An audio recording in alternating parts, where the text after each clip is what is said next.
días. Nos da muchísimo gusto que en esta conferencia nos acompañe la doctora Claudia Sheinbaum, jefa de gobierno de la Ciudad de México, el maestro Alejandro Murat Hinojosa, gobernador constitucional del estado de Oaxaca, el licenciado Miguel Barbosa Huerta, gobernador constitucional del estado de Puebla. Están aquí los tres gobernadores y la jefa de gobierno incluida, porque vamos a informar al pueblo de México sobre el plan de reconstrucción que se está llevando a cabo para mejorar los bienes culturales, escuelas, hospitales, todo lo que fue afectado por los sismos. Se va a informar de cómo estamos trabajando de manera coordinada con los gobiernos municipales, de manera muy especial con los gobiernos de los estados, con el gobierno de la ciudad y cómo hemos avanzado. Por parte del gobierno federal va a informar David Cervantes Peredo, que es subsecretario de Ordenamiento Territorial de la Secretaría de Desarrollo Urbano. Y también va a informar Alejandra Fraustro Guerrero, secretaria de Cultura, de todos los edificios, todos los bienes con valor histórico, cultural, que se están reconstruyendo. Nos acompaña también el director del Instituto Nacional de Antropología e Historia, Diego Prieto, que está aquí con nosotros. Y antes de comenzar, antes de hacer esta presentación, queremos nada más hacer uso de nuestro derecho de réplica para aclarar una información falsa del periódico Reforma acerca del sargazo en las playas de Quintana Roo, lo cual no es cierto. Afortunadamente no hay sargazo, las playas están limpias y es un paraíso del Caribe con su mar azul turquesa, porque ya vamos logrando que baje el contagio, ya hay estados con semáforo verde y se va a restablecer la actividad turística pronto. Entonces esta información pues no ayuda, o mejor dicho la desinformación no ayuda, las noticias falsas, y por eso es importante aclarar. Entonces el subsecretario de la Secretaría de Marina, el almirante Eduardo Redondo Aramburu, va a informar sobre lo que está realmente sucediendo en las playas de Quintana Roo y después ya informamos sobre el plan de reconstrucción. Almirante, por favor. Gracias. Muy buenos días a todos. Aparece esta nota en el periódico de Reforma y manifiestan que Marina anunció que acudiría hasta el próximo mes de abril a limpiar la macroalga. Marina ha estado trabajando permanentemente ahí, no ha cedido desde hace 2 años. Podemos ver del lado derecho fotografías del día de ayer de la situación actual de las playas. Si pasamos a la siguiente, por favor. Esas son otras fotografías de la situación actual. La primera fotografía del lado izquierdo es un poco de zacate marino, no son algas. Y el resto de las fotografías pueden observar ustedes las playas perfectamente limpias. Fotografías del día de ayer, repito. ¿Qué acciones hemos estado realizando? Este año, ya el 5 de marzo, se cambió de semáforo verde a amarillo y se inició con la operación de una embarcación sargacera, Búlgare, que es su nombre, en el área de Majahual. Aquí quiero comentarles que la Secretaría de Marina desde el año pasado contaba ya con 7 embarcaciones sargaceras, las cuales en este momento ya están desplazadas, instaladas en determinadas áreas de playas, iniciando con su trabajo, además de 2 embarcaciones más que se terminaron de construir, es decir, contamos con 9 embarcaciones sargaceras para aguas someras, asimismo con un buque de mayor desplazamiento que en 3 días más se instalará en aguas profundas. El buque es de 500 toneladas de desplazamiento y es readaptado, reacondicionado para trabajar en la recolección de sargazo en aguas más profundas. Se efectuó un sobrevuelo, no detectándose grandes cantidades de sargazo, no existe sargazo actualmente, a pequeñas manchas muy lejanas, y hemos permanecido desde el principio de año efectuando sobrevuelos sobre las áreas marítimas. El 12 y 14 de marzo se efectuaron recorridos de playa, observándose las playas limpias en Puerto Morelos, que es el puerto que señalan, y asimismo en el resto de las playas. Se están instalando barreras, y el 16 de marzo ya se instalaron barreras en Tulum y se continúa instalando anclajes de barreras de contención en Playa del Carmen. Hemos estado trabajando de la mano con el gobierno del estado, asimismo con los municipios, Semarnat, Turismo y otras dependencias del gobierno federal para mantener un constante trabajo y una constante limpieza de sargazo en esas áreas. No se ha dejado de llevar a cabo esa coordinación y ese trabajo permanente durante estos 2 años. Ayer se elaboró un comunicado de prensa informando al respecto y les puedo asegurar que las playas en el Mar Caribe están limpias y listas para que los turistas acudan a bañarse, a disfrutar de nuestro Caribe mexicano, y la Secretaría de Marina continuará trabajando de la mano con el resto de las instituciones para mantener esas playas limpias. Muchas gracias.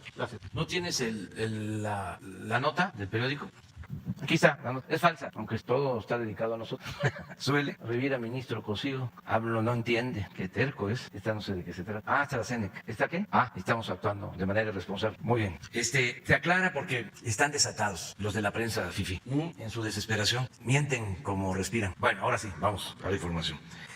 Si les parece que inicie David, que continúe Alejandra Fraustro de Cultura y luego los dos gobernadores y Claudia para que se vayan preparando.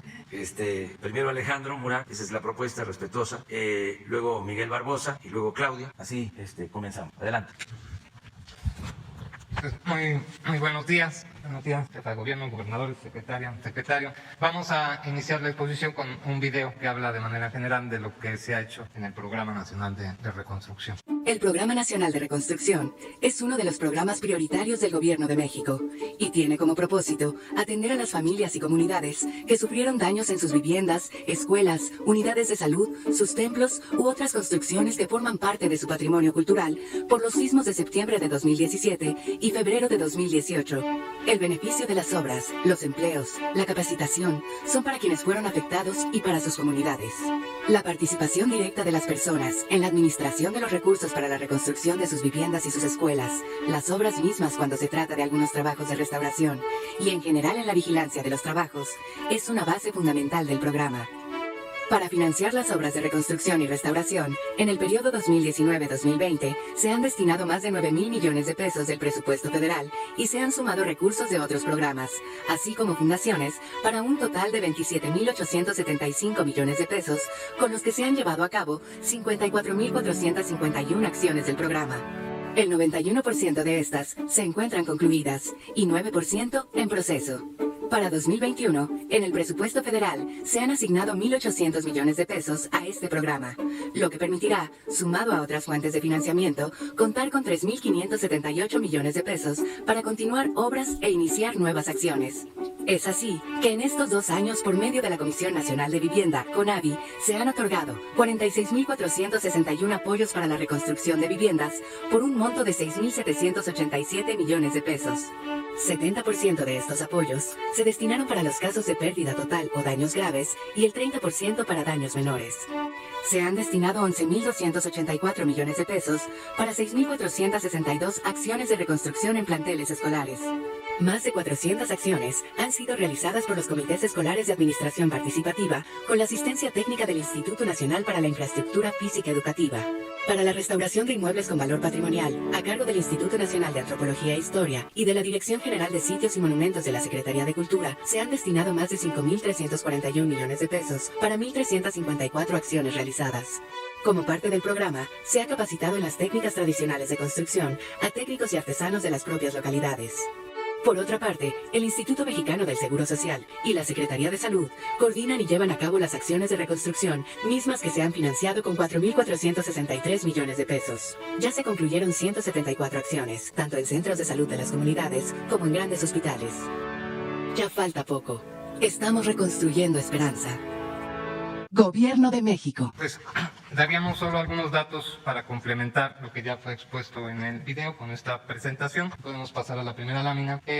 ¿Cómo se ha distribuido este recurso, estos más de 27,000 millones de pesos? De acuerdo con los criterios que se han aplicado en el programa, de dar prioridad a donde hubo mayor concentración y mayor gravedad de daños, pues aparece Oaxaca en primer lugar con más de 17,000 acciones, más de 6,000 millones de pesos, y luego siguen los estados de Morelos, Puebla, Chiapas, Estado de México, la Ciudad de México, y ya con menor inversión y menor cantidad de daños Guerrero, Tlaxcala, Veracruz e Hidalgo. Este programa pues ha aplicado estos recursos en 10 entidades y en un número muy importante de municipios, 778 municipios, y estimamos que con ellos se han generado más de 316,000 empleos directos y más de 425,000 empleos indirectos. Pasamos a la siguiente, por favor. ¿De dónde han provenido estos recursos? Fundamentalmente de lo que se ha destinado cada año en el presupuesto de egresos de la Federación, representa casi un 31% de estos 27,000 millones de pesos, seguido de lo que son las aportaciones del Fondo de Aportaciones Múltiples, lo que fueron los recursos recursos de las aseguradoras, de los inmuebles que estaban asegurados,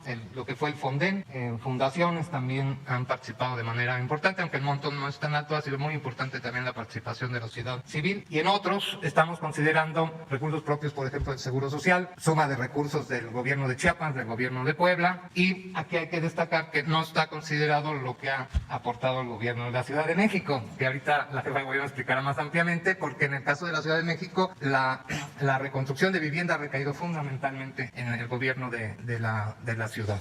Y pasamos a la siguiente, por favor. Y bueno, para 2021 estamos disponiendo de 3.577 millones de pesos, también con la suma de recursos del presupuesto federal y de otras fuentes, y con ello pretendemos llevar a cabo 462 acciones de cultura con 1.009 millones, 6 acciones de educación con 4.5 millones de pesos, 43 acciones para seguir reconstruyendo hospitales, centros de salud con 1.480 millones de pesos y 6.867 apoyos directos para la reconstrucción de vivienda con 1.084 millones de pesos. Pasamos a la última, por favor. Y bueno, pues queremos invitarlos a que puedan visitar nuestra plataforma abierta, este sitio reconstruyendoesperanza.gov.mx, donde pues puede encontrarse de manera más detallada la información que ahora hemos presentado. Muchas gracias. Buenos días, gracias presidente por el espacio. Buenos días, jefa de gobierno, gobernadores, colegas de gabinete, Diego, y pues medios de comunicación. La restauración del patrimonio cultural tiene características muy precisas. Vamos a la presentación, por favor. Si bien, como bien lo expresaba David Cervantes, la reconstrucción, por ejemplo, de una escuela, de viviendas, tienen una cadencia un poco más rápida, la reconstrucción del patrimonio se habla de una historia en cada inmueble, de historias que vienen del siglo XVI, del siglo XVII, y todo eso conlleva un trabajo muy minucioso de cada uno de estos inmuebles. Se vio afectado el patrimonio edificado cultural como nunca antes por los sismos del 17, y el universo de atención son 3.061 bienes, muebles e inmuebles. Este patrimonio es un patrimonio vivo en las comunidades. No solamente se trata de infraestructura que tiene un valor cultural y patrimonial muy importante, sino tiene un valor comunitario muy importante en donde se encuentra situado. Al recibir esta administración se llevaba un 15% de avance por trabajos del Instituto Nacional de Antropología e Historia, y al sumarse el Plan Nacional de Reconstrucción con más de 700 inmuebles que no habían estado considerados originalmente, sumando este universo llevamos un 50.4% de avance al momento, con una inversión ejecutada al momento de 4.208 millones de pesos. Es importante el número de empleos que ha generado este programa, 41.400 empleos especializados de arquitectos, de restauradores, de mano de obra, por supuesto, albañilería, pero también desarrollando capacidades en las propias comunidades para estos trabajos. El 90% de estas manos son de las propias comunidades a las que nos referimos.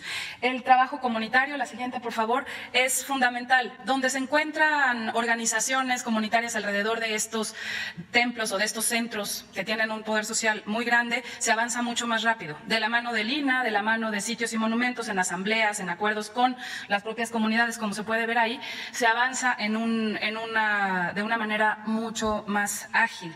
Y algo que, bueno, Diego Rivera lo decía respecto a algunas piezas, decía son las mismas manos, las mismas piedras. En este caso son las mismas manos de las comunidades que se están capacitando para restaurar lo que sus mismas manos ancestrales en sus comunidades construyeron. Y esa capacidad generada en las propias comunidades, para el presidente era importante que quedara como capacidades para el futuro, para el mantenimiento preventivo. Si hubiera habido mantenimiento en toda esta infraestructura cultural tan importante, no hubiera existido la catástrofe que vivimos. El tema de la prevención es fundamental, y pasamos a la siguiente, justamente con labores preventivas.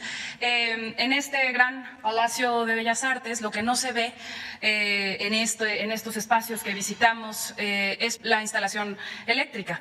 Cuando revisamos este inmueble todavía en transición, le comentamos al presidente que había una situación que nos preocupaba. Ustedes recordarán el conato de incendio que existió en los talleres de iluminación y costura en el 2017, y esto reflejaba una falta de mantenimiento y atención a todo el sistema eléctrico que tenía en condiciones pues muy críticas, como las pueden ver en la foto de ahí abajo. Este inmueble, que es pues parte fundamental de nuestra cultura, que tiene en sus manos el Instituto Nacional de Bellas Artes y Literatura. Recibimos un proyecto que que llegaba a los casi 400 millones de pesos para la intervención y pues que por ello no se había atendido.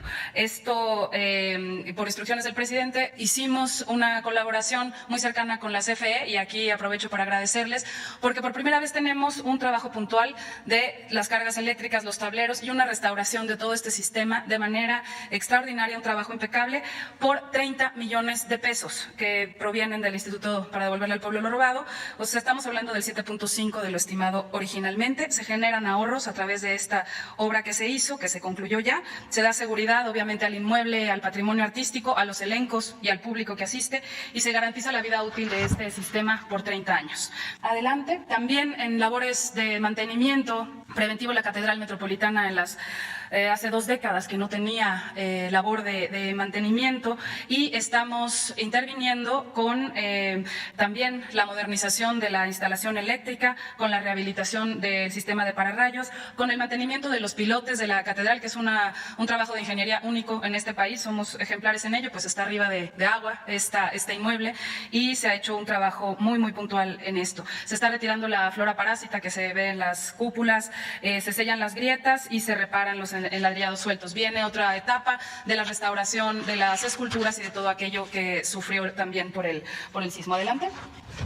Agradecer las alianzas con distintas fundaciones y gobiernos de otras partes del mundo que nos ayudan a la intervención de 170 bienes muebles o inmuebles, muebles como murales, como retablos, como vitrales y pues aquí está la Fundación Harpelú, la Fundación Carlos Slim, la Universidad de Roma III, el gobierno de Hungría, el gobierno de Francia, el gobierno de Chile, la Unión Europea y la UNESCO. O sea, han colaborado con acompañamiento técnico, recursos, asesoría y apoyo en especie. Y pues para concluir, en el 2021 el 100% de los inmuebles afectados estará ya en obra, en proceso de restauración.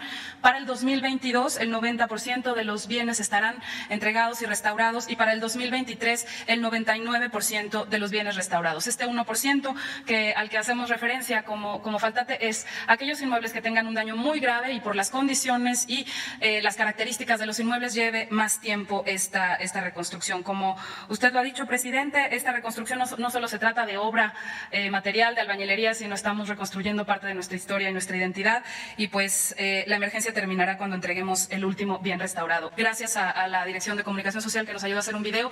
El trabajo de síntesis es difícil en 3,000 inmuebles, pero hay aquí un video que vamos a presentar con los avances. Gracias. El Programa Nacional de Reconstrucción en materia de patrimonio cultural avanza. 3.061 inmuebles del patrimonio edificado histórico y artístico fueron afectados por los sismos de 2017. Al día de hoy, el avance en la restauración es de 1.543 bienes inmuebles, logrando restaurar el 50.4% de las edificaciones dañadas. En el mismo esfuerzo se han restaurado 192 conjuntos de bienes muebles en 11 estados de la República. En la restauración del patrimonio, el Gobierno de México ha invertido más de 4.208 millones de pesos en recuperar recintos emblemáticos para la cultura, las tradiciones y la identidad de las comunidades. En Tlaxcala, por ejemplo, se restauró la parroquia de San Francisco Tepeyanco y la Basílica de la Santísima Virgen de Ocotlán, una de las joyas barrocas del siglo XVI más importantes del país. En Puebla se han entregado templos como los de Tochimozolco y Tecamachalco, construcciones religiosas de gran arraigo entre sus comunidades. En Morelos se rehabilitaron varias capillas en Cuernavaca, Miacatlán y Tlayacapan. Sobresalen también los trabajos en el templo del exconvento de Jantetelco, bello inmueble del siglo XVI que funciona como parroquia en la cabecera municipal. En Oaxaca, uno de los estados más afectados por los sismos de 2017, destaca el templo de San Sebastián en Santo Domingo Tehuantepec, recinto icónico que recobró su esplendor tras sufrir daños severos y cuya restauración implicó un verdadero reto. Las comunidades trabajan de la mano con diversos especialistas, como restauradoras, arquitectos e ingenieros. En Sinacantán, Chiapas, fue muy significativa la organización comunitaria para trasladar y resguardar sus piezas religiosas mientras se restauraba el templo. Y en la Ciudad de México, los habitantes de la colonia Guerrero sobresalen por su activa participación a lo largo del proceso de restauración que se ha llevado a cabo en la iglesia de Nuestra Señora de los Ángeles. La participación comunitaria se refleja también en las tareas mismas de reconstrucción. El 90% de las trabajadoras y los trabajadores de las obras de restauración pertenecen a las propias comunidades. Ello significa que las manos que construyeron los monumentos ven reflejada la herencia de la memoria en las obras de restauración que ahora les devuelven su belleza y dignidad al tiempo que se recuperan técnicas y materiales ancestrales de construcción. Sobre los trabajos de restauración a obra artística mural afectadas, a la fecha han sido restaurados diversos murales de grandes pintores mexicanos, entre los que destacan Epopeya del Pueblo Mexicano, de Diego Rivera en la escalera monumental de Palacio Nacional, Retrato de la Burguesía de David Alfaro Siqueiros en el Sindicato Mexicano de Electricistas, Por una seguridad completa y al servicio de todos los mexicanos, de Siqueiros, y el pueblo en demanda de salud, de Rivera, ambos en el Centro Médico Nacional La Raza. Además, gracias al Programa Nacional de Reconstrucción, el Gobierno de México amplió el catálogo de inmuebles con valor cultural para reconstruir, logrando incorporar más de 600 inmuebles a este programa. Con una inversión superior a los 544 millones de pesos, ha sido posible restaurar sitios con valor arquitectónico y artístico, como la Casa de la Malinche en Coyoacán, o la Casa de los Vientos en Acapulco Guerrero, que habitó e intervino el gran artista Diego Rivera. Este es un esfuerzo compartido, tanto de los distintos órdenes de gobierno, federal, estatal, municipal y comunitario, de gobiernos de países como Chile, Italia y Hungría, que han aportado recursos o conocimiento para la restauración de inmuebles con valor cultural, así como organizaciones privadas, como la Fundación Alfredo Harpelú Oaxaca, que aporta significativamente para conservar y difundir el patrimonio cultural en ese estado. Recuperar el patrimonio es la oportunidad de reencontrarnos con nuestro pasado y con la esperanza de un mejor futuro. La restauración cultural no se detendrá hasta concluir el último inmueble y bien patrimonial afectado. Con estas acciones, el Gobierno de México refrenda su compromiso con las comunidades y su cultura. Gobierno de México. Gracias. Bueno, primero que nada quiero reconocer y agradecer la gran coordinación que pudimos desdoblar estos 2 años en el proceso de reconstrucción con el gobierno federal, señor presidente. En este proceso se atendieron acciones de vivienda, acciones educativas, de salud y de cultura, participando en las diferentes instancias del gobierno federal y estatal. Seguimos. Pudimos atender más de 305 municipios. De acuerdo a Protección Civil, más del 50% de los sismos que impactan al territorio nacional año con año se dan en el estado de Oaxaca. Sin duda, en 2017 y 2018 tuvimos los más fuertes en la era moderna de México. De acuerdo al Plan Nacional Nacional de Reconstrucción, pudimos atender entre 2019 y 2020 más de 6.916 millones de pesos, seguimos, que son alrededor de 17.551 acciones. Seguimos. En el área de vivienda, para que podamos contextualizar, el INEGI reconoce alrededor de 180,000 viviendas. Desde el sismo del 17 al día de hoy, hemos tenido un impacto que supera ya las 80,000 viviendas, para que podamos contextualizar. En estos 2 años se pudieron atender 15.660 acciones y, como ya lo señaló el subsecretario, más del 30% fueron pérdida total. La dispersión hasta el día de hoy es de 2.201 millones de pesos. Para que podamos contextualizar, en Oaxaca, año con año no superábamos las 1.500 acciones de vivienda y no se construían más de 600 viviendas al año. De esa magnitud ha sido la atención en el tema de los hogares. Seguimos. En el tema también educativo, fue uno de los temas más sentidos al arribo de su administración, señor presidente. Hemos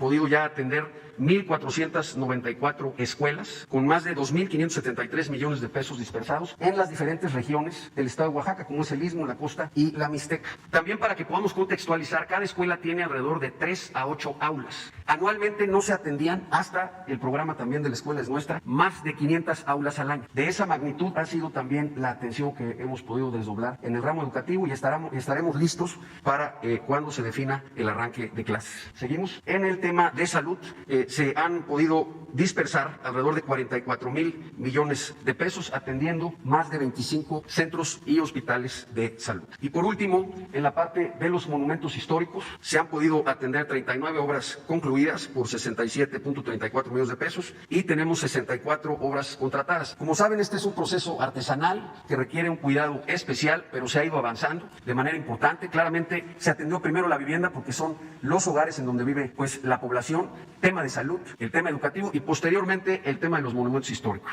Reconocemos también que ya está en proceso la reconstrucción al 30% del Palacio Municipal de Juchitán, su drenaje, y vamos a seguir trabajando de manera coordinada. Señor presidente, le agradecemos mucho que no haya dejado solo al pueblo de Oaxaca. Para que podamos también contextualizar, el estado de Oaxaca más o menos recauda anualmente entre 4,000 a 5,000 millones de pesos. Es decir, aquí tenemos más o menos el presupuesto anual de los ingresos propios que tiene el estado de Oaxaca, así que pues ha sido claramente muy importante para las oaxaqueñas y los oaxaqueños. Por último, quiero también usar esta tribuna para reiterarle el compromiso de mi gobierno de firmar el acuerdo al que usted ha convocado en materia electoral. Muchas gracias. Gracias. El tema de la devastación de los sismos de 2017 y 2018, en Puebla el 2017, su epicentro fue en Puebla, en la Mixteca poblana. Y hemos nosotros, desde que soy gobierno, recibido el apoyo de la Federación para impulsar este programa nacional de reconstrucción en suelo poblano. Les diré, 106 municipios afectados en los temas culturales, de salud, educativos y de vivienda. En materia de monumentos históricos, en materia de cultura, 454 monumentos afectados. Es un proceso largo, no es un proceso fácil, la reconstrucción con los materiales originales, impedir que se utilicen otro tipo de materiales y que se afecte el estilo original de cada uno de ellos, es una lucha, es un cuidado permanente porque no siempre hay la especialidad en esta materia y el INAH desempeña una función muy especial. 454, tenemos en marcha más de 270 que están en marcha en un proceso ya en diferentes niveles de evolución, porque son monumentos históricos muy complejos. En materia educativa fueron más de 270 escuelas dañadas, presidente, pero ya van más de 1,800 entregadas. Otras que están en curso y no tengo duda que 2022 será el año que concluyamos todas las escuelas que fueron afectadas con el sismo. La vivienda la tenemos completa, porque aquí no hay que confundir el hecho de que una cosa es la vivienda afectada y otra cosa son los programas de vivienda que permanentemente la Federación, a través de diferentes fondos, lleva a cabo en los estados, y nosotros como estados también llevamos nuestros planes de vivienda. Miles de acciones de vivienda, miles cada año, y en materia de las viviendas particulares que fueron afectadas ya están restauradas de manera completa. Los hospitales no, tenemos un sistema hospitalario en pie.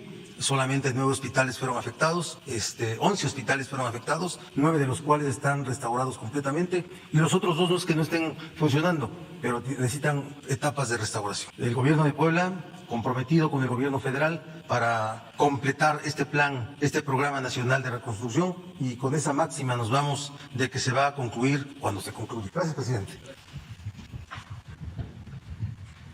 Buenos días, presidente. Buenos días a todos y a todas. Tenemos una presentación para mostrar los daños provocados por el sismo del 19 de septiembre de 2017 y los avances que hemos realizado en distintos conceptos que tienen que ver con vivienda, patrimonio histórico e infraestructura de distinto tipo. Igual quiero hacer un reconocimiento a César Cravioto, que es el comisionado de la reconstrucción, y a Jesús Esteva, que es el secretario de Obras del Gobierno de la Ciudad, que conjuntamente han encabezado este esfuerzo. Esta fue lo que encontramos cuando llegamos al gobierno. Se habían reconocido 7,000 viviendas afectadas, y de un censo muy intenso que realizamos encontramos que en realidad habían sido 25,042 viviendas afectadas por el sismo del 2017.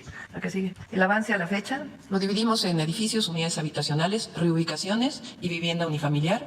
En el caso de la vivienda, en el caso de los edificios fueron 370 dañados, hemos terminado 135, en obra 95, donaciones principalmente de la Fundación Carlos Slim, 30 edificios y 140 por iniciar obra. Hay que decir que aquí es un proceso largo, particularmente en los edificios. Tiene que haber un proceso jurídico de si son propietarios o no, quienes habitan en el lugar, el apoyo para ello, y al mismo tiempo un estudio de si el edificio tenía que demolerse y reconstruirse o tenía que rehabilitarse con sus proyectos ejecutivos. A la fecha se han invertido 2,700 millones de pesos y en total para los edificios requerirán 8,000 millones de pesos.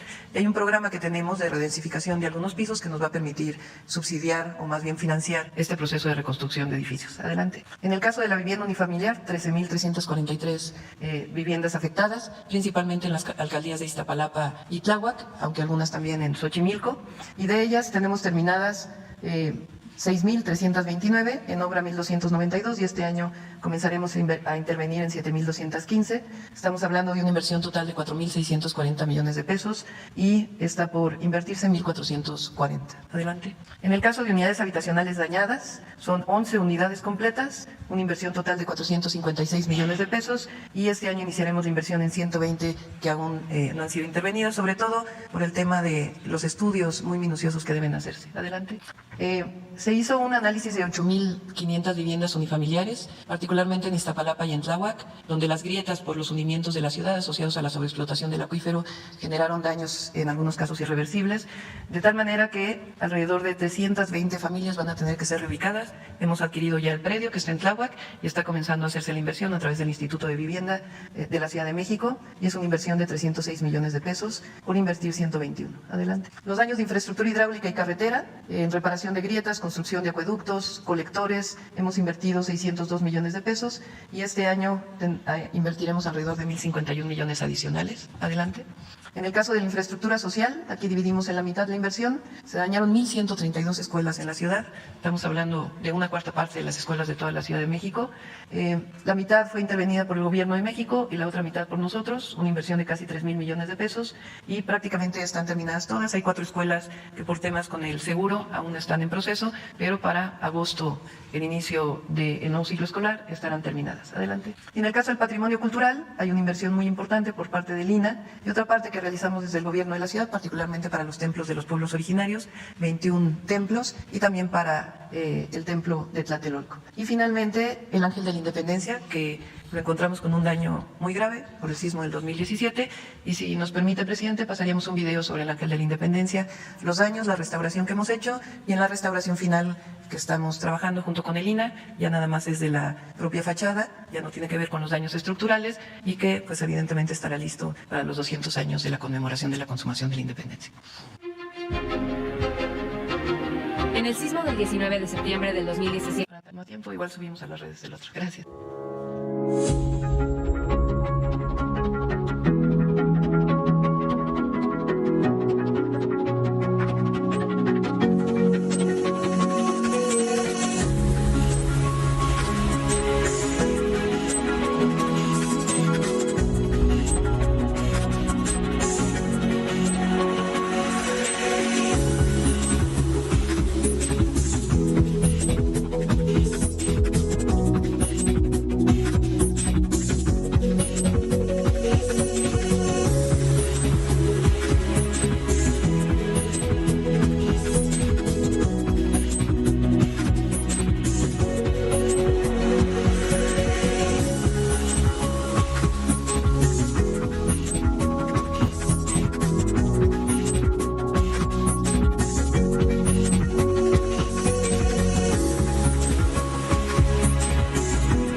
Bueno, pues esta es la presentación.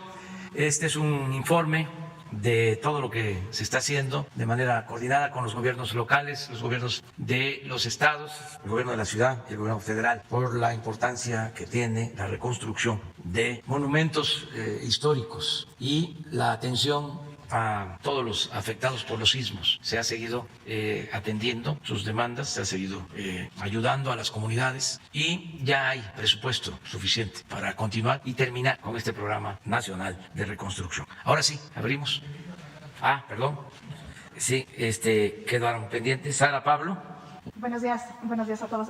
Solo del tema de reconstrucción, preguntar si se tendrá algún estimado de para cuándo se concluirán las acciones de vivienda en las entidades afectadas. Supongo que debe ser diferente en cada estado, pero si tendrán algún aproximado. Pues yo creo que el arquitecto David Cervantes puede tener la información. Bueno, hay que comentar respecto a la reconstrucción en vivienda, que fue uno de los sectores en donde fue más difícil identificar la cantidad de daños, lo que se había hecho, lo que faltaba por hacer, dado que no se entregó un informe pormenorizado, y esto ha sido un trabajo de todos, identificar qué familias todavía no habían sido atendidas, en donde había comunidades que ni siquiera habían sido visitadas para el levantamiento de daños, pero hoy podemos afirmar que de las familias que perdieron totalmente su vivienda, han sido atendidas. En este año estamos atendiendo ya principalmente daños parciales graves y creemos que pues lo que quedaría pendiente serían los daños menores. Hemos concluido en ya un número muy importante de municipios, hemos ido como cerrando la reconstrucción en muchos municipios y esperamos pues este año pues llegar ya como prácticamente al 90% y el próximo año poder concluir. Eso sería.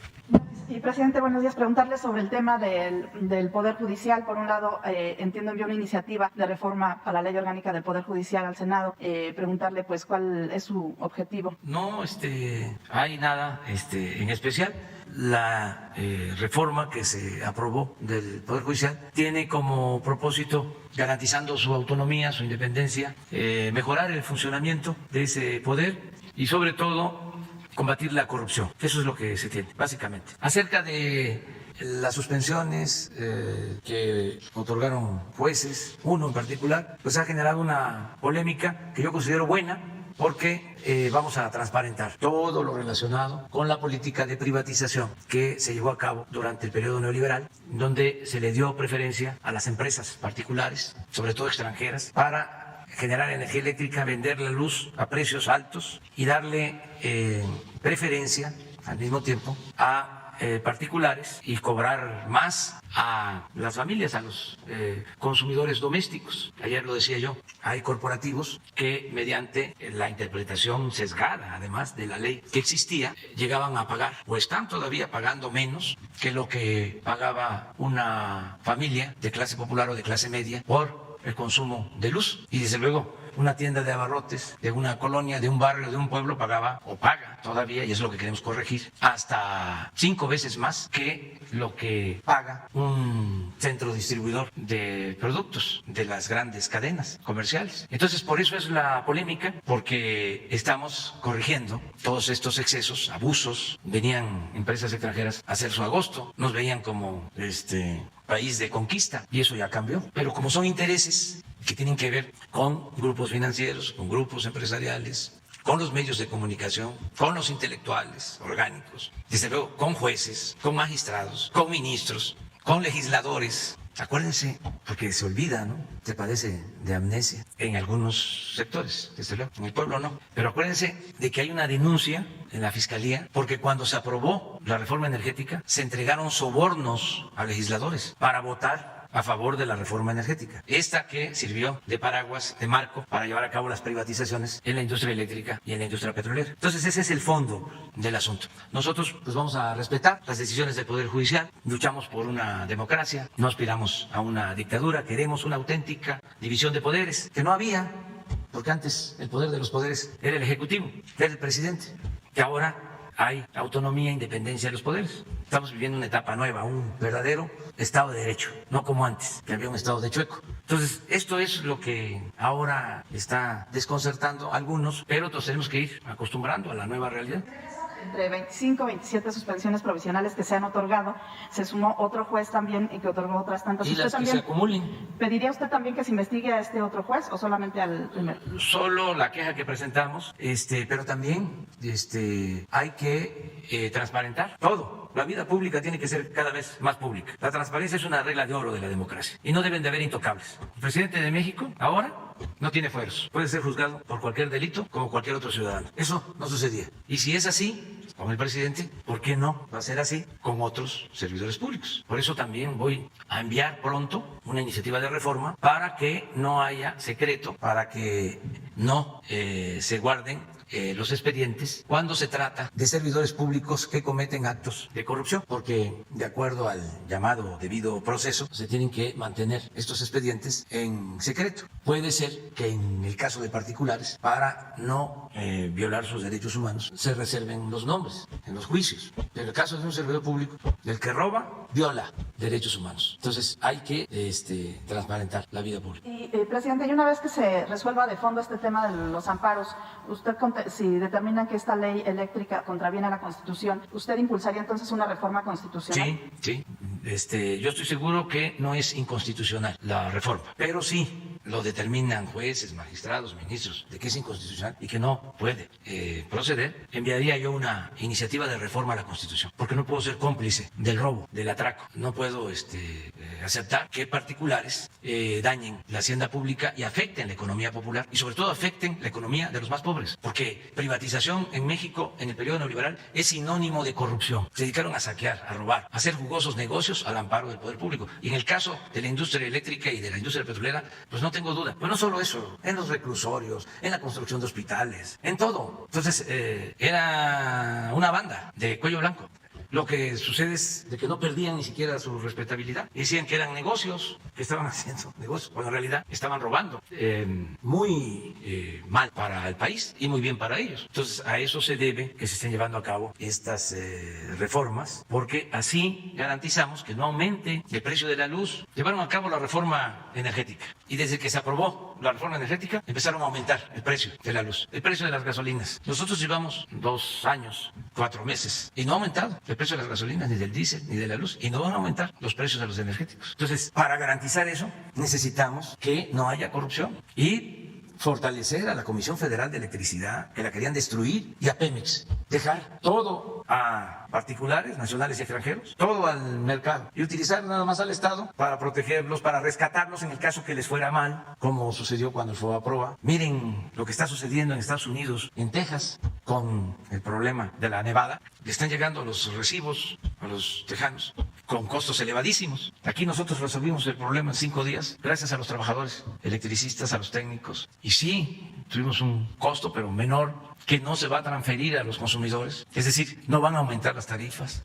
¿Y por qué logramos resolver nosotros y ellos no pudieron? Porque nosotros tenemos todavía, afortunadamente, el control de toda la red de distribución de energía. Y allá está fraccionada, privatizada, son distintas empresas. Entonces se viene una emergencia como la que se enfrentó y no tienen opción, no tienen salida, porque sus líneas de transmisión no abarcan la totalidad de Texas, ni están conectadas con otros estados de la Unión Americana. ¿Cómo salimos nosotros? ¿Dónde fue la falla? En los estados del norte, más cercanos a Texas. ¿De dónde se produjo energía para llevar a Monterrey? Porque faltaba, dado que se fueron a las nubes los precios del gas para producir la energía eléctrica, de las plantas hidroeléctricas del Grijalva y de otras plantas que se echaron a andar, y se subió energía y llegó la luz a todo el país. Entonces, es un asunto de interés nacional, no de, con todo respeto, de la ambición de malandros, fifís. Entonces, vamos a continuar con esto. Y ofrecemos disculpa por lo que se está haciendo, pero si no, pues vamos a pagar muy caro, todos, por la corrupción, y vamos a heredar a las nuevas generaciones un país deshecho. No, tenemos que entregar buenas cuentas y vamos a limpiar, y se tiene que moralizar México. Tenemos que purificar la vida pública del país, y vale más que se vayan acostumbrando, porque nosotros somos muy perseverantes. Ahora que me estás preguntando, ¿qué va a pasar si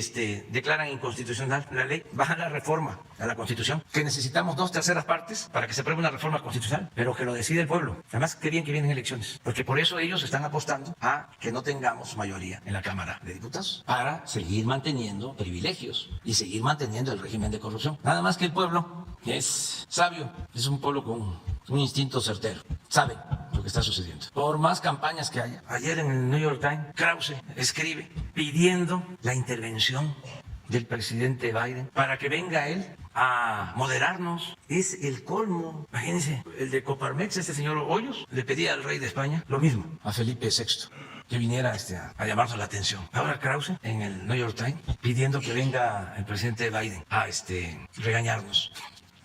Pues ya que deje de simular y que mejor les pida que lo nombren embajador de Estados Unidos en México. Está vacante ese cargo, porque pues lo que está planteando es que se tenga un embajador como Henry Wilson, que preparó el golpe de Estado y el asesinato del presidente Madero, que por cierto, otro Wilson, pero Woodrow Wilson, que era presidente de Estados Unidos, nunca reconoció a Huerta. Siempre consideró de que se había asesinado al presidente Madero. Y ese Woodrow Wilson, ese presidente, era demócrata. Entonces, ¿cómo haciendo el ridículo a esos extremos? La verdad es que él es un empresario, ¿no?, de la industria editorial, que recibía muchos apoyos del gobierno anterior, más que historiador en sentido estricto, pues es un empresario editorial. ¿Y por qué en el New York Times? Bueno, porque también la gran prensa pues tiene vinculaciones con las grandes corporaciones empresariales, financieras en el mundo, y carecen de ética. No nos dejemos apantallar y siempre actuemos con apego a la verdad. Eso es lo mejor. Y finalmente preguntarle, a la luz de estos amparos que se están solicitando, supongo no hay diálogo con ninguna de las empresas en materia eléctrica, y también usted ha dicho en estos días que grandes empresas no pagaban la luz como lo hacen los pequeños contribuyentes. ¿Bajo qué amparo de la ley se daba esta situación? ¿Si de la propia reforma y si nos podría poner un ejemplo? Pues es que cualquier empresa se inscribía con otra, por ejemplo con Iberdrola, como socio de una empresa productora de energía, aunque su ramo económico fuese el comercio, y por ese hecho pues se recibían un subsidio, o reciben un subsidio, y se los permitía la ley. Entonces ese fue el cambio. A ver si mañana damos a conocer de cuánto paga de luz las corporaciones y se compara con lo que pagan de luz los mexicanos en sus domicilios, para que se entienda mejor. Sí, se está buscando eso. Está abierta la negociación.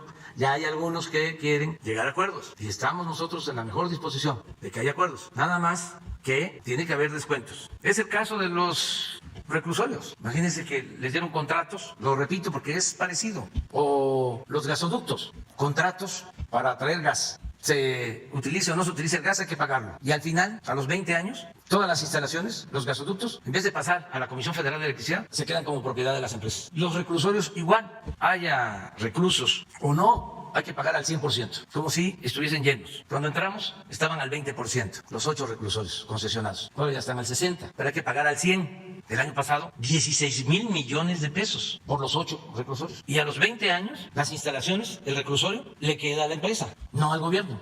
Entonces, se pagan 3,500 pesos por recluso diarios. O sea, un hotel de 3,500 pesos diarios, pues es como de 5 estrellas. Y puede ser que hasta de gran turismo. Entonces, ¿qué queremos? ¿Cuánto están los cuartos de hotel en Oaxaca? Son baratos ahí.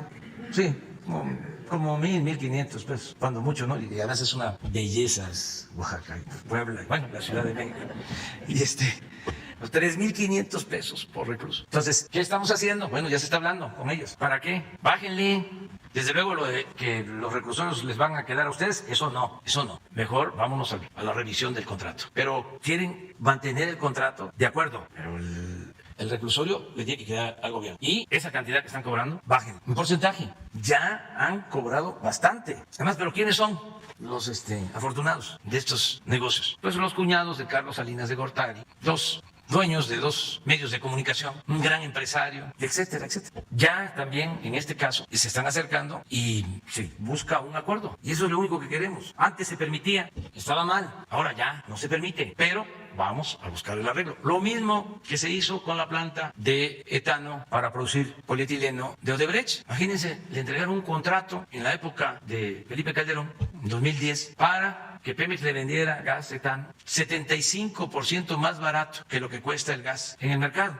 Y si Pemex, porque no tiene gas, lo tiene que importar, les falla, lo multaban. ¿Cuánto se llevaron? Así, pues como 10,000 millones de pesos. Entonces, ¿qué se hizo? Se terminó el contrato. No el de etano, porque ese es un contrato a 20 años y si lo cancelábamos, nos iban a acusar en tribunales internacionales. Pero había, y eso no lo tenían en cuenta, un contrato, otro, de gas natural con Pemex, que se venció. Entonces, primero no querían ningún arreglo, porque además, prepotentes, no acostumbrados a hacer negocios lícitos, sino acostumbrados al influyentismo y al soborno. Se les insistía, vamos a revisar el contrato, es injusto. No.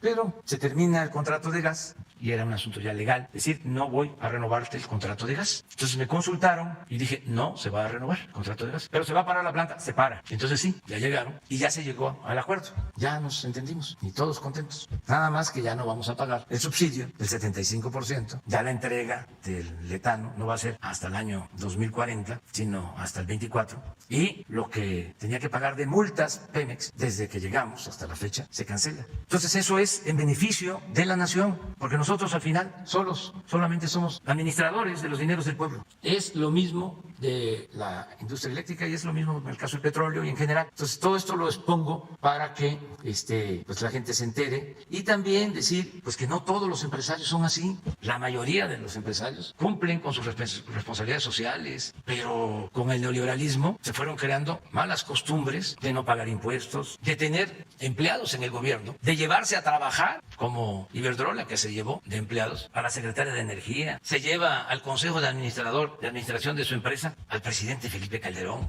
el expresidente Zedillo se va también de asesor a la empresa ferrocarrilera extranjera que se beneficia con la nacionalización, con la privatización de los ferrocarriles nacionales. Termina y a quien le entrega los ferrocarriles lo contrata de asesor. No hay un país en el mundo, o sea, que me digan dónde suceden estas cosas. Lo más cercano es España, que algunos expresidentes, ministros, los contratan las empresas españolas para hacer lobby, para hacer trámites en países de América Latina, para mantener contratos o conseguir nuevos contratos. Pero eso es lo único. Esto no pasa, o sea, es muy raro que suceda en otros países. Por eso también hay una reforma que se hizo reciente para que el que trabaje en el gobierno, terminando, no pueda de inmediato irse a trabajar a una empresa privada. Eso ya se terminó. Porque directores de Pemex a las empresas particulares, secretarios de Energía, y de otros cargos. Los que llevaron a cabo lo del rescate financiero, cuando fue a PRO a trabajar a los bancos particulares, a los bancos que se les benefició, entonces los contrataron después. Una vergüenza. Entonces ya, ¿no? Bueno, vamos con Urbano.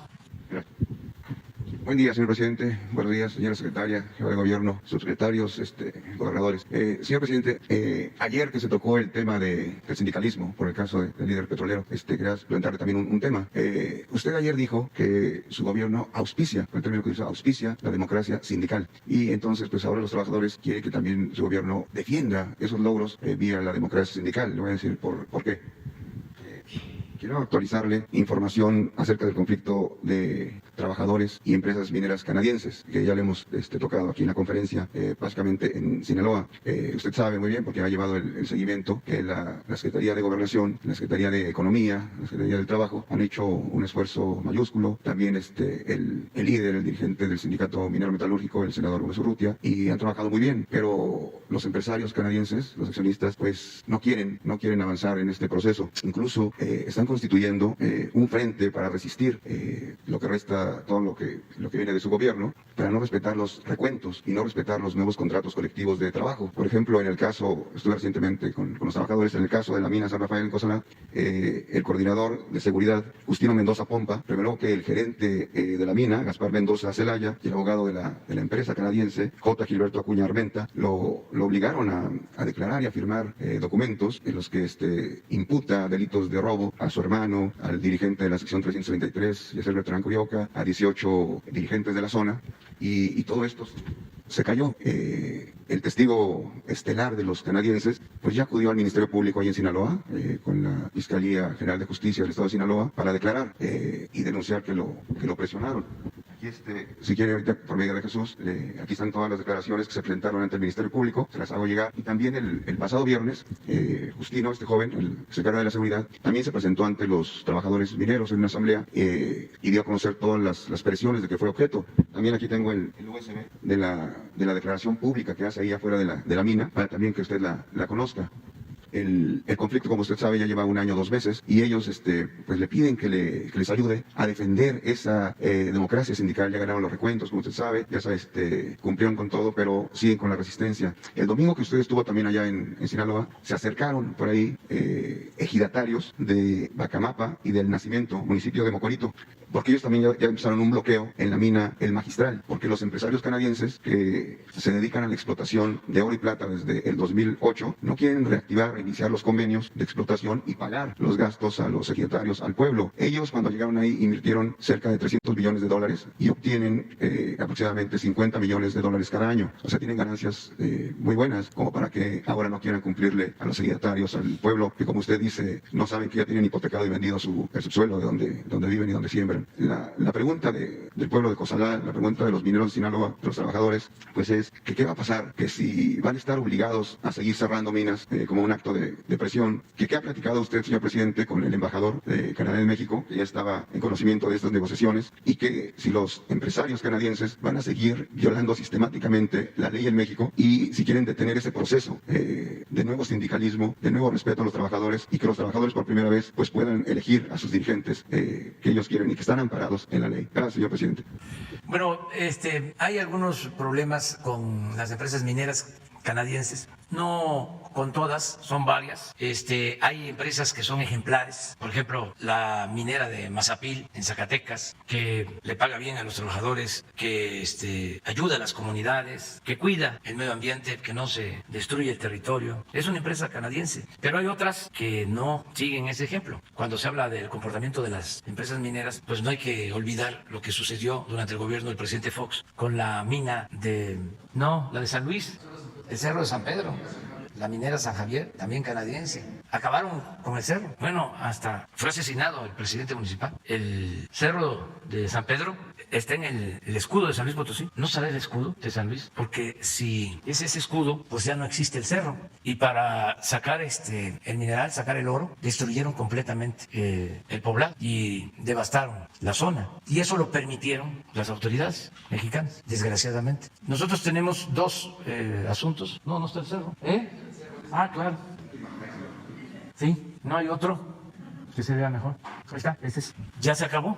una minera canadiense, con el apoyo, la complicidad del gobierno estatal y del gobierno federal de aquel entonces. Ahora tenemos nosotros dos asuntos que aprovecho para tratar. Esta es la mina de Cozalá, en Sinaloa, que le explico a los mexicanos, no acepta la empresa al sindicato. Entonces estaban peleando la titularidad del contrato, porque hay la mala costumbre, así también era antes, de que querían las empresas tener sindicatos a modo, sindicatos blancos, que estaban al servicio de las empresas y no defendían a los trabajadores. Entonces, en este caso, como habían dos sindicatos peleándose la titularidad del contrato, se hizo un recuento y ganó por decisión de los trabajadores un sindicato para que representara a los trabajadores. Pero como no es del agrado de la empresa, no quieren iniciar actividades porque quieren tener su sindicato y no están cumpliendo con el mandamiento de ley de la Secretaría de Trabajo. Entonces, aprovecho para pedirle al secretario de Relaciones Exteriores que hable con el gobierno de Canadá y que explique esta situación y que no se vaya a entender como amenaza ni siquiera como advertencia. Pero si no se respeta la legalidad, el gobierno puede revocar la concesión a la empresa y no va a faltar otra empresa que quiera, cumpliendo la ley, llevar a cabo los trabajos de explotación minera. Ese es un caso.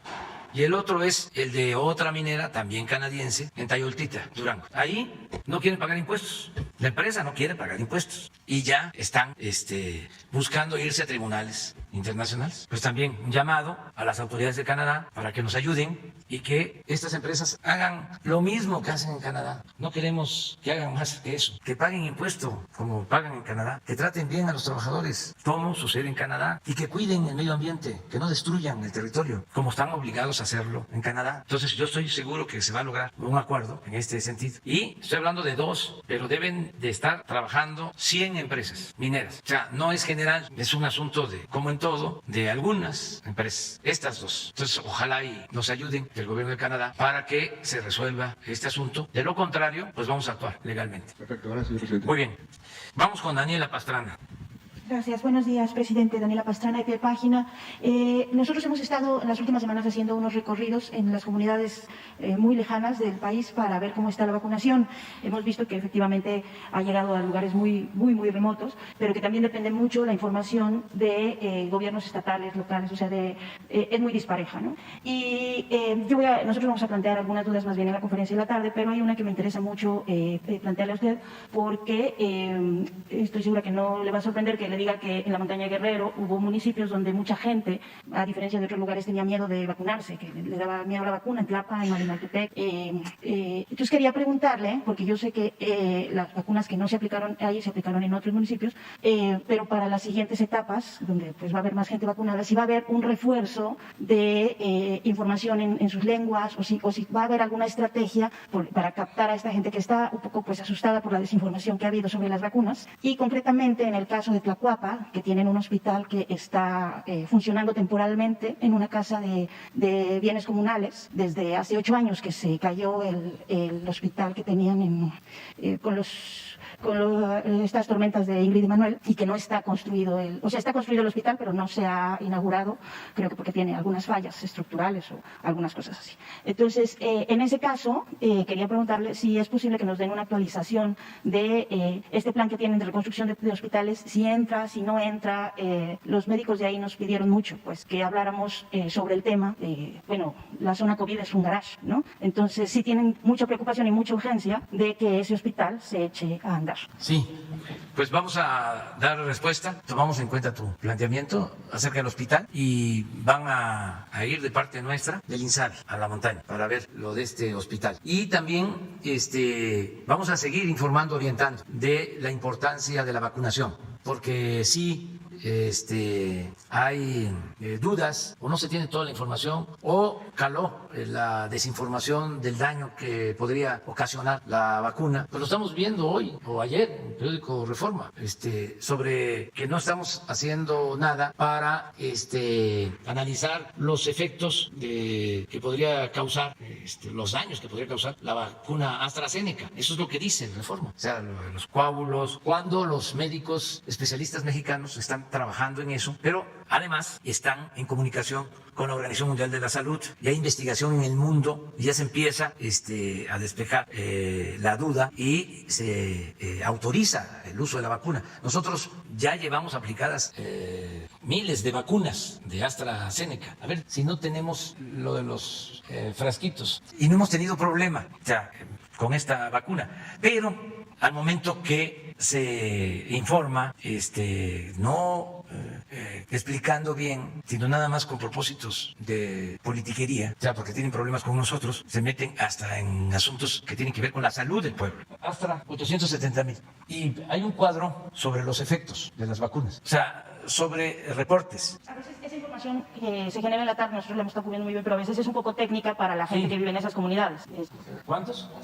11 casos. Entonces, pero vamos a seguir informando. Y yo pienso que la gente va a ir convenciéndose cada vez más. Aquí es alto el porcentaje de personas en el país que quieren vacunarse. En otros países están más dudosos, actúan de manera más precavida, están esperando. Acá no, en México es alto el porcentaje que sí quiere la vacunación, pero sí hay una franja de la población que se niega. Entonces, nuestra labor es informar y dar garantías a la gente de que la vacuna ayuda y que no perjudica, que no causa daño. Y necesitamos hacer más trabajo en las comunidades marginadas, en las comunidades más apartadas, allá en la montaña, y en la Tarahumara, y en la Lacandona, y en la Sierra Sur y la Sierra Norte, y en la Mazateca, y en todos lados, en Oaxaca. Más información y se va a lograr. También en estas comunidades es muy probable que regresemos por la segunda dosis y ahí se va a lograr, ahí se va a poder vacunar a los que faltaron o que estaban pensando. Ahora lo que se hace es que se va a un municipio, se termina el municipio, si son menos de los habitantes estimados, menos de los adultos mayores que hay, porque existe esta negativa a vacunarse, lo que se hace es que se va al municipio cercano para no perder la vacuna y por las condiciones de congelamiento de efectividad de la vacuna. Pero estamos trabajando en eso. ¿Mande? Es que estamos ahora trabajando más, desde el principio lo analizamos, en las comunidades más apartadas porque cuesta más la vacunación. Si vemos la gráfica del número de vacunados por día, hemos llegado a tener hasta 360,000 vacunados diarios, pero es cuando vacunamos más en las ciudades, que es relativamente más fácil. Las comunidades rurales llevan más tiempo y hay que ir a buscar a adultos mayores hasta sus casas. No olvidemos que en México hay 230,000 comunidades, pequeñas comunidades. Hay una gran dispersión poblacional, 230,000 localidades. Entonces se va a una comunidad central, a un centro integrador del que dependen muchas pequeñas comunidades. Entonces va la brigada ahí, vacuna ahí y luego tiene que ir a todos.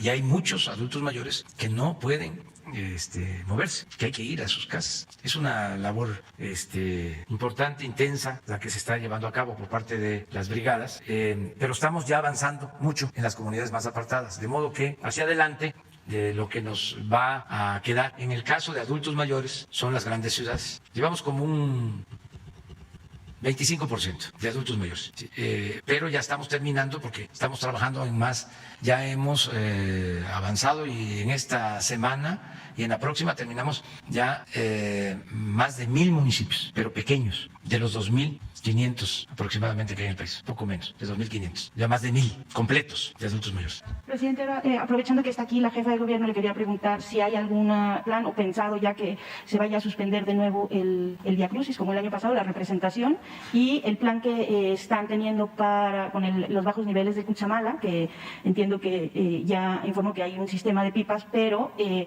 la gente nos ha preguntado si acceden vía las alcaldías o cómo acceden a estos sistemas de pipas, porque ya hay escasez de agua en varias colonias.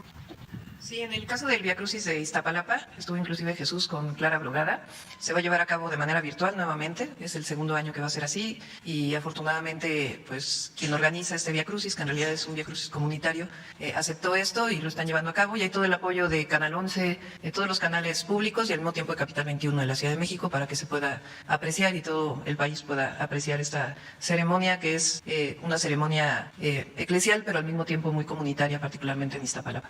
En el caso de las pipas va a dar de la disminución del Cutzamala. Hoy o mañana van a dar conferencia de prensa la Conagua, la CAEM del Estado de México y el Sistema de Aguas de la Ciudad de México. Se va a informar del nivel de las presas, dada la sequía que hemos vivido en los últimos meses, y cuáles son las acciones que se van a llevar a cabo. Entonces, no recuerdo si es hoy o mañana, pero es una conferencia de prensa conjunta. Muchas gracias. Y por último, presidente, hoy se cumplen 6 años de la movilización de jornaleros agrícolas en San Quintín. Ellos han tenido ya avances en negociaciones, ya tienen seguro social, ya no tienen trabajo de niños jornaleros, pero hay 2 temas que todavía están pendientes. Bueno, hay muchos temas que todavía están pendientes de las demandas que tenían. 2 concretamente, uno tiene que ver con el agua, que siguen recibiendo agua salada, entonces no sé si hay algún plan ya específico para ellos, y otro tiene que ver con el tema de las guarderías, de las estancias. Nosotros conocemos bien el plan que hay, o el plan que ha habido de sustitución de ese programa por el de las madres trabajadoras, pero en el caso de las jornaleras, el problema es que pues ahí no hay ni abuelitas, ni hay estancias privadas, ni hay nada, o sea, tienen una situación particular porque no hay lugares donde puedan tener a sus hijos, ¿no? Las jornaleras, y ellas tienen que salir a trabajar. Entonces, pues preguntarles si hay algún plan que tengan específico, ahora que se ha constituido su municipio, para avanzar en la agenda de San Quintín. Sí, vamos a tratar los 2 temas.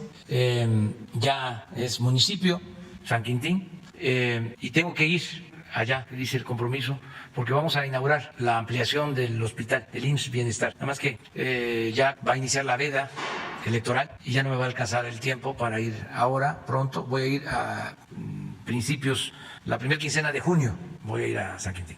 Y vamos a ver lo del agua que estás planteando y lo de las estancias infantiles para trabajadoras jornaleras agrícolas. Vamos a ver eso. Muy bien. Les propongo que dejemos hasta aquí la conferencia hoy. Mañana seguimos. Nos quedaron, no avanzamos, nos quedan pendientes 5. Pues, Juan Carlos, Esteban, Arturo Pavón, Diego Cedillo y Felipe Fierro. ¿Les parece? Para mañana. Es que mañana ya va a ser pura pregunta y respuesta. Y entonces, aunque tardamos mucho, porque ya saben ustedes que yo no hablo de corrido, y además aprovecho pues también para informar.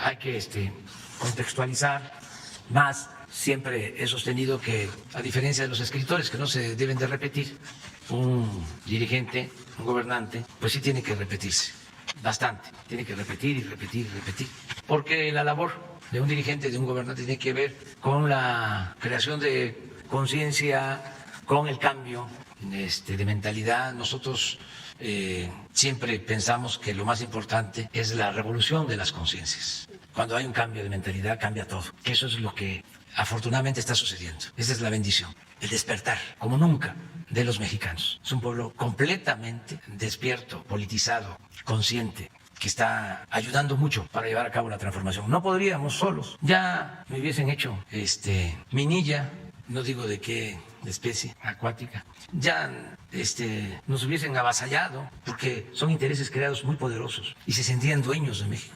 Y se arraigó mucho la corrupción. 36 años. Siempre repito, Porfiriato fueron 34 años. Miren lo que costó una revolución. Asesinatos de dirigentes, perdieron la vida 1 millón de mexicanos, tanto por la violencia como por las epidemias, el hambre. Para salir del porfiriato, salir del neoliberalismo, nos está costando menos, mucho menos, por el apoyo del pueblo. Porque desde luego ahora hay más conciencia que en la revolución. Es mayor el número de mexicanos conscientes que los que habían en la revolución, incluso proporcional a la población de entonces y de ahora. Y desde luego más gente consciente ahora que en la reforma. Pero la reforma fue una hazaña, es una gran obra de transformación. Eso solo porque los liberales parecían gigantes, porque era una minoría. Imagínense, enfrentar a todo el poder del clero en ese entonces y de los conservadores, y se logró la reforma. Claro, Juárez, y Lerdo, Iglesias, y Riva Palacios, Prieto, Zamacona, Zarco, etcétera, etcétera, etcétera. Muchas mujeres también. Pero eso fue una hazaña, es increíble. Algunos dicen que fue una chiripa histórica, ¿no?